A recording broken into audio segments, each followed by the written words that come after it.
사무엘 말씀 계속 보겠습니다. 지난주에 봤던 말씀을 조금 더 보면서 오늘 마무리를 좀 하려고 그러는데요. 사무엘이 영적인 지도자로 서게 됩니다. 영적인 지도자로 섰다는 것을 어떻게 알 수 있느냐? 하나님께서 사무엘에게 주신 말씀이 선포되고 그 말씀이 이루어지는 것을 통해서 백성들이 저 사람은 하나님께서 세우신 하나님의 사람이구나 하는 것을 알게 되었다라고 하는 것을 말씀하고 있죠.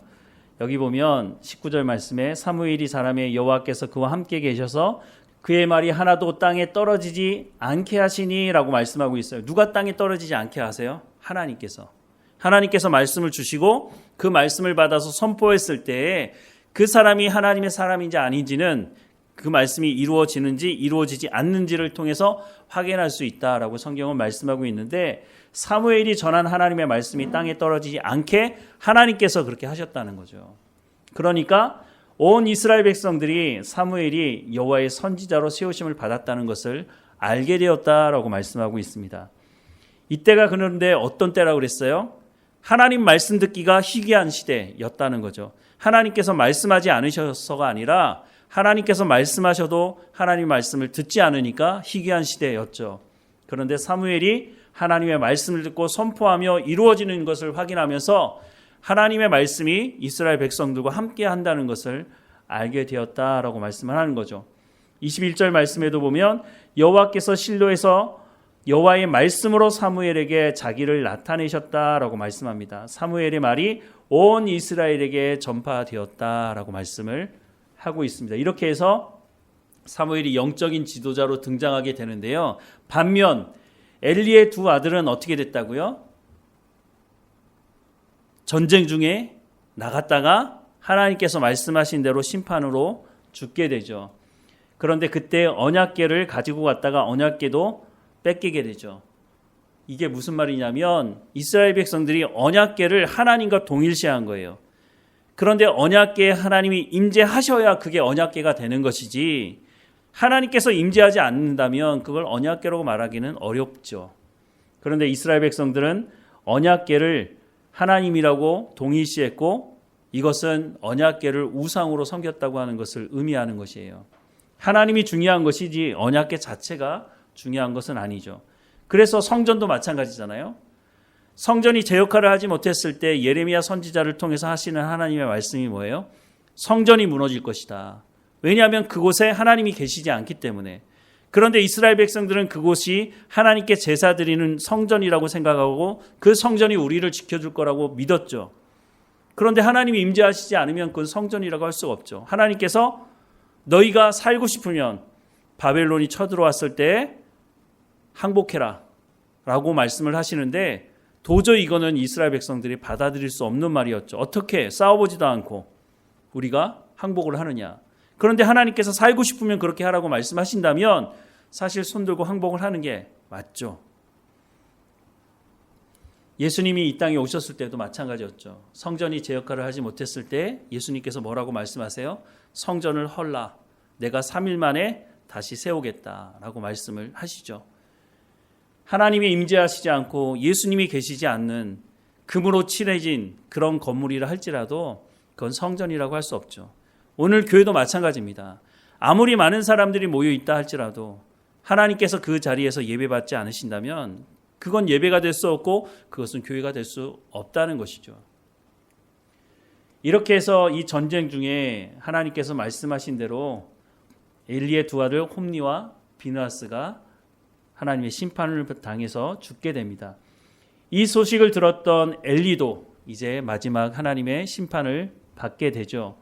그런데 성경의 표현을 보니까 사무엘상 4장 15절 말씀에 나이가 98세나 됐어요. 적진 않죠.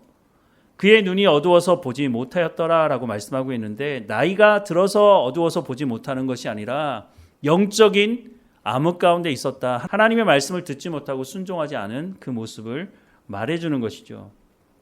또 18절 말씀에 보면 나이가 많고 비대한 까닭이다 라고 말하는 것도 영적으로 무감각하고 탐욕에 의한 타락에 빠져있는 엘리의 모습을 상징적으로 말씀을 해주고 있는 것입니다.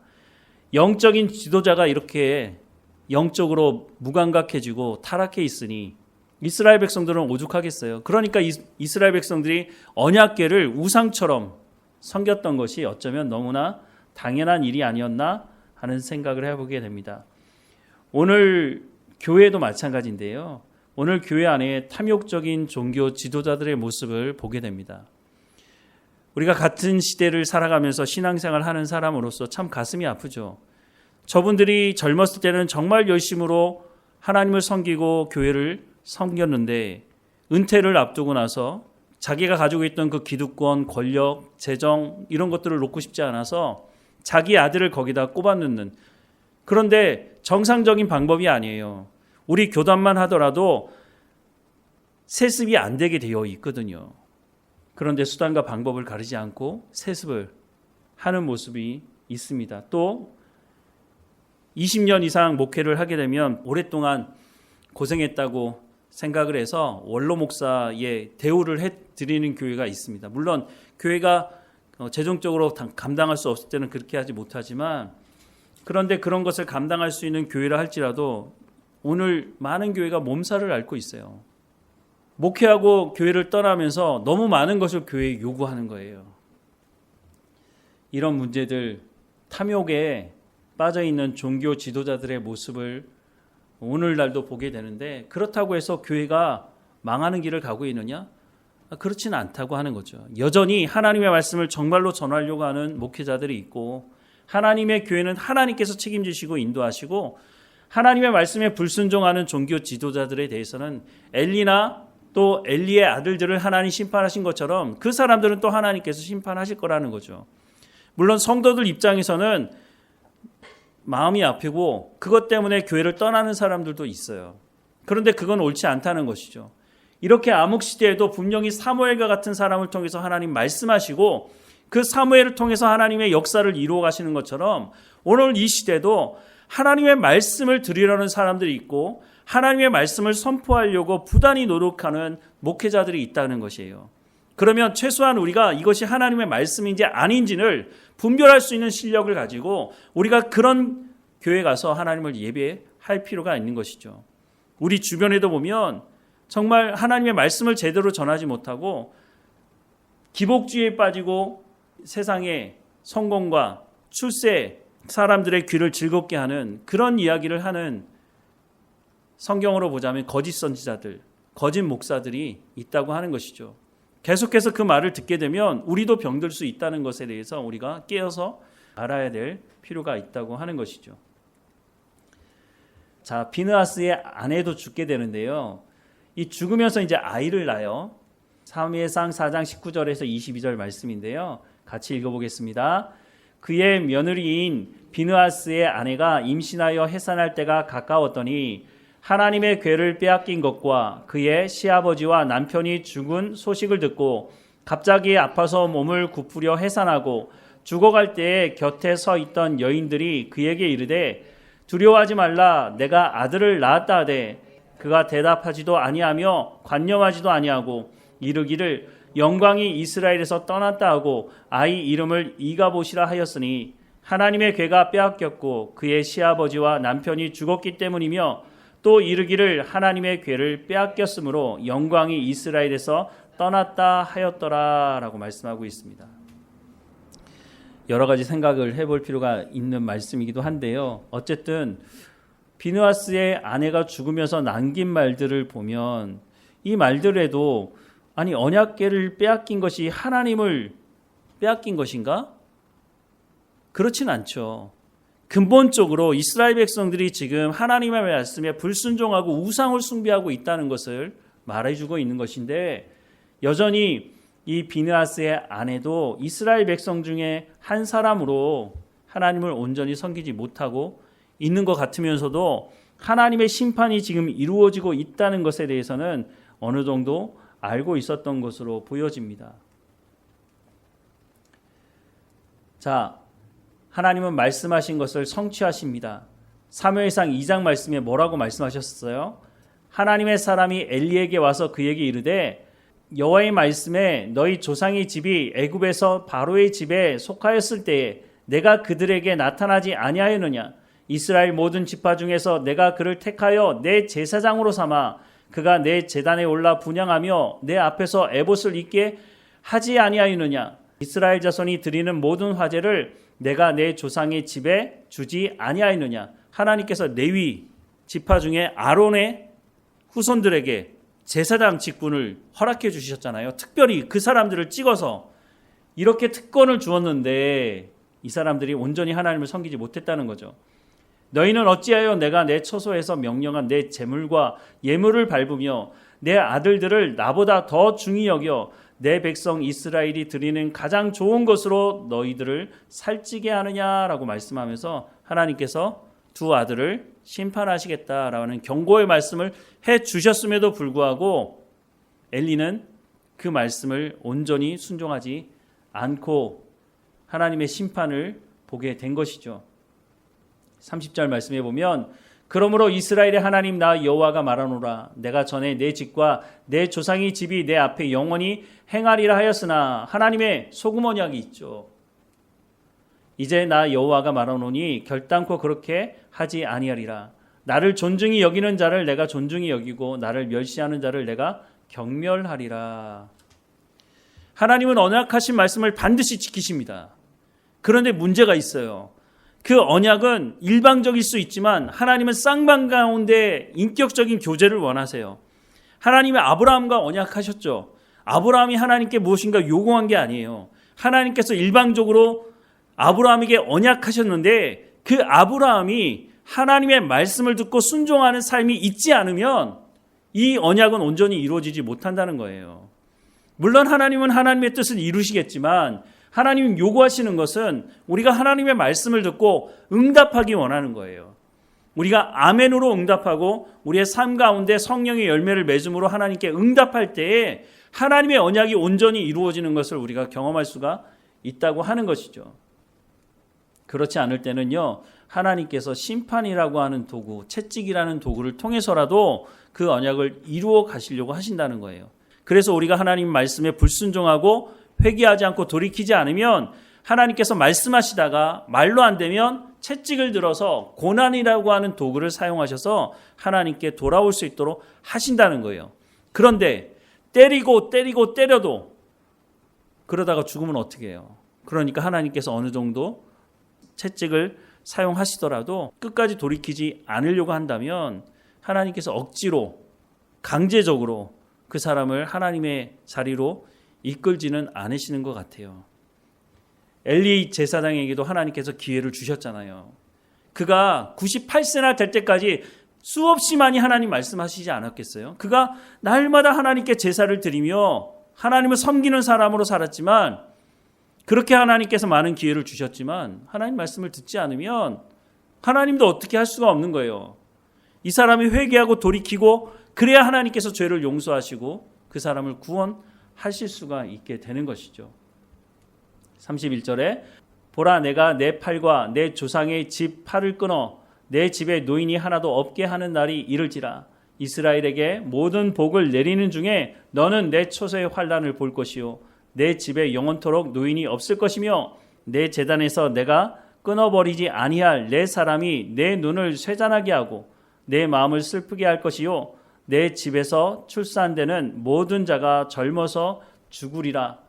내 두 아들 홈니와 비나스가 한날에 죽으리니 말씀하신 대로 그렇게 이루어졌죠. 이것이 뭐라고 말씀하고 있어요? 그 둘이 당할 그 일이 내게 표징이 되리라. 내가 나를 위하여 충실한 제사장을 일으키리니 그 사람은 내 마음 내 뜻대로 행할 것이라. 내가 그를 위하여 견고한 집을 세우리니 이 사람 누구죠? 사무엘을 의미하는 것으로 보여지죠. 그가 나의 기름 부음 받은 자 앞에서 영구히 행하리라. 그리고 내 집에 남은 사람이 각기 와서 은 한 조각과 떡 한 덩이를 위하여 그에게 엎드려 이르되 청하노니 내게 제사장의 직분 하나를 맡겨 내게 떡 조각을 먹게 하소서 하리라 하셨다 하니라 라고 말씀을 하고 있습니다. 그런데 엘리가 회개하고 돌이키지 않았다라고 말씀을 하죠.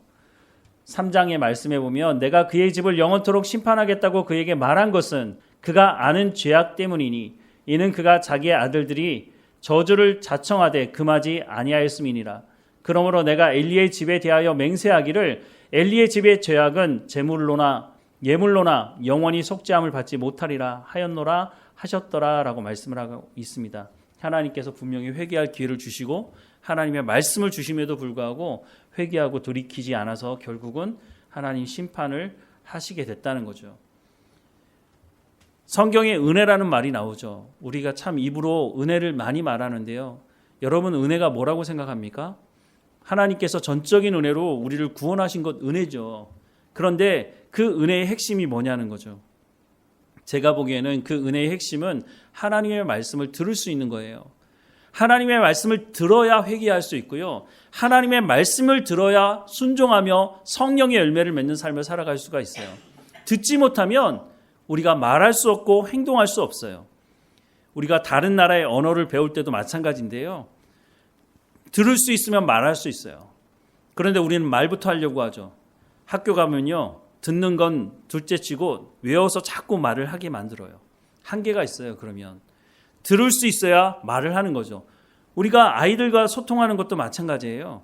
아이들이 말을 들을 수 있어야 말을 하게 되는 거예요. 아이들이 처음에 태어나서는 말 못하잖아요. 옹알옹알 하는데 엄마가 그런 아이에게 뭐라고 얘기해요? 자꾸 뭘 얘기하잖아요. 그러면 그 얘기를 계속 듣다가 이 말이 이 말이구나 하면서 입이 터지면서 말하기 시작하게 되는 거죠. 우리는 영어 공부할 때 문법 먼저 배우는데 문법을 몰라도 말을 듣고 그 말이 무슨 말인지 알게 되면 그 말을 내 입으로 하게 되는 것을 알게 됩니다. 그래서 성경에서 말하는 은혜의 핵심은 하나님의 말씀을 들을 수 있다는 거예요. 그리고 순종할 수 있다면 그것이 정말 은혜가 되는 것이죠.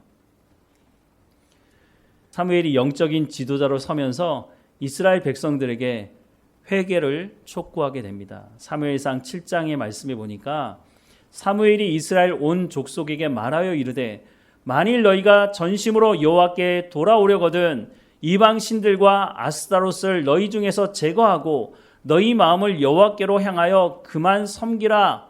이게 무슨 말이에요? 이스라엘 백성들 선택된 언약 백성 아니에요? 그런데 이 언약 백성에게 지금 뭐라고 말하고 있어요? 여호와께 돌아오라는 거예요. 하나님으로부터 떠나 있다는 거예요. 어떤 모습으로요? 이방신들 우상을 섬겼다는 거예요. 하나님은 이스라엘 백성들이 가나안 땅에 들어가기 전부터 우상 숭배를 금지하고 있어요. 십계명에도 말씀하고 있고 거듭 반복해서 가나안 땅에 들어가면 그 가나안 사람들이 섬기는 우상을 섬기지 말라고 얼마나 하나님 많이 말씀하셨어요. 그런데 가나안 땅에 들어왔던 첫 번째 세대부터 우상을 섬기기 시작했어요. 그리고 이 사람들이 여호수아 앞에서 우리가 하나님만 섬기겠다고 말했어요. 그런데 얼마 지나지 않아서 또 우상을 섬겼고 하나님께서 주변 나라를 채찍으로 들어 쓰셔서 회개하게 하신 후에 다시 이 사람이 돌이키긴 하지만 그리고 그 사사가 죽고 시간이 지나고 나서 또다시 우상을 섬기는 일들이 반복됐습니다. 사무엘이 민족 지도자로 섰을 때도 여전히 우상을 섬기는 일이 있었다는 거예요. 심지어는 하나님의 언약궤도 우상처럼 섬겼다고 말씀을 해주고 있는 거죠. 자, 너희가 하나님께로 돌이키면 즉 이방 우상들을 제거하고 오직 하나님을 향해서 마음을 다하고 뜻을 다하고 힘을 다하여 하나님을 사랑하게 된다면 하나님께서 너희를 블레셋 사람의 손에서 건져내실 것이다 라고 말씀을 하고 있어요. 이에 이스라엘 자손이 바알들과 아스다롯을 제거하고 여호와만 섬기니라 라고 말씀하고 있어요. 사무엘이 이르되 온 이스라엘은 미스바로 모이라. 내가 너희를 위하여 여호와께 기도하리라 하며 그들이 미스바에 모여 물을 길어 여호와 앞에 붓고 그날 종일 금식하고 거기에서 이르되 우리가 여호와께 범죄하였나이다 아니라 사무엘이 미스바에서 이스라엘 자손을 다스리니라 라고 말씀하고 있습니다. 미스바라고 하는 곳에 모여서 장소를 얘기하는 거죠. 거기 모여서 하나님께 회개하는 기도를 하기 시작했다는 거예요. 하나님만 섬기겠다고 이 사람들이 하는 모습을 보여줍니다. 그런데 문제가 생겼어요. 이스라엘 백성들 미스바에 지금 뭐 하려고 모였다고요? 이스라엘 백성들이 지금 미스바에 모인 이유는 회개하려고 모인 거예요. 회개하려고 모인 사람들이 전쟁 무기 가지고 나왔을까요? 그럴 이유가 없죠. 그런데 이렇게 많은 사람들이 한 곳에 모이는 것을 누가 봤느냐 하면 블레셋 사람들이 본 거예요. 블레셋 사람들이, 저 많은 사람들이 모이는 이유가 뭘까? 자기들이 생각하기에는 저것들이 우리와 전쟁하려고 하는구나 라고 생각을 하고 블레셋 사람들이 전쟁 준비를 하고 나왔다고 성경은 말씀하고 있어요. 자, 말씀을 보면 7절에 이스라엘 자손이 미스바에 모였다 함을 블레셋 사람들이 듣고 그들의 방백들이 이스라엘을 치러 올라온지라.